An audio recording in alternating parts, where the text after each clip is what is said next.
Quels sont les éléments à tenir en compte pour choisir ces écouteurs? Tout dépend de vos besoins. Chaque écouteur possède ses qualités et ses défauts. Voici en bref ce que vous devriez savoir pour faire le bon choix.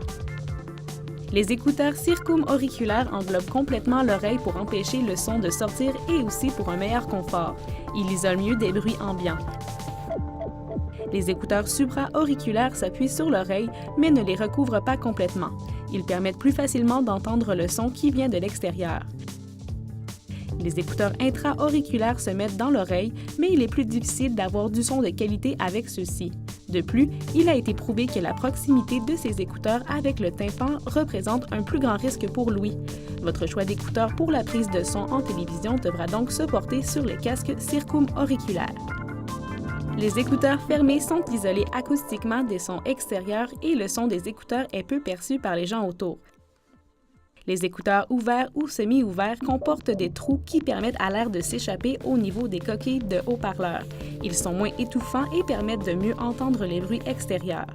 Les écouteurs semi-ouverts sont les meilleurs pour écouter de la musique. Votre choix pour faire de la prise de son en télévision devrait donc se porter sur des écouteurs fermés.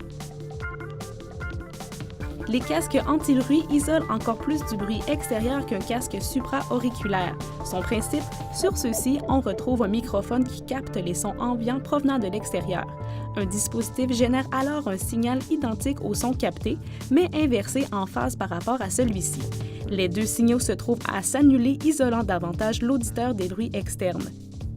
Les écouteurs sans fil fonctionnent à l'aide de piles rechargeables. Ils sont munis d'un récepteur qui reçoit le signal audio transmis par un transmetteur.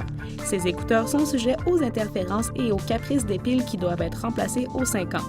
Ce type d'écouteur n'est donc pas recommandé pour nos besoins. L'oreille humaine entend les fréquences se situant entre 20 Hz et 20 000 Hz. Un bon casque d'écoute se doit de reproduire ces fréquences. Comme avec l'âge, les haut-parleurs du casque perdent de l'efficacité dans les hautes et les basses fréquences, il peut être sage d'acheter un casque dont l'étendue des fréquences reproduites soit supérieure à celle-ci. Comme on utilise surtout notre casque d'écoute pour juger le son, on devra choisir un casque qui est neutre au niveau du rendu des fréquences. Les casques à éviter sont donc ceux qui trichent certaines fréquences, principalement les basses. Il faut éviter les casques dont le fabricant vante d'amplifier les basses et tous les casques ayant la mention DJ. Pour ceux qui sont un peu négligents avec leur équipement, préférez les casques d'écoute plus solides. Le confort est aussi à ne pas négliger puisqu'on passe de nombreuses heures à les porter. Il est donc important de bien choisir ces écouteurs et de prendre le temps de les essayer sur une longue période d'écoute pour être sûr de faire le meilleur choix possible.